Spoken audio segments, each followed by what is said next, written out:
Од утре во употреба времената депонија кај Конско-Гевгелија. Според општинските власти, предавањето во употреба на оваа депонија ќе го реши еден од најгорливите проблеми на градот. Потребата од нова депонија се појави во периодот на бегалската криза, кога мораше да се дислоцира несоодветната дива депонија кај Сува река. Оваа нова времена депонија се изгради со поддршка на UNDP, а обезбеден е и грант од јапонската влада. Санитарната депонија во Гевгелија е прва ваква депонија во земјата, која е изградена според европските стандарди. Вредноста на проектот е $960,645, а изведувач на работите беше компанијата Жикол, која на меѓународниот тендер даде најповолна понуда.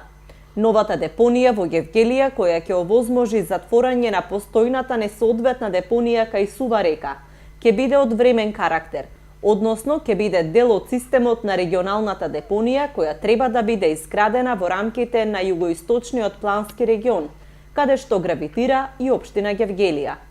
Утре на предавањето на депонијата во употреба покрај останатите гости се очекува да присуствуваат постојната представничка на UNDP во нашата земја, амбасадорката Луиза Винтон и амбасадорката на Јапонија во Македонија Кеико Ханеда.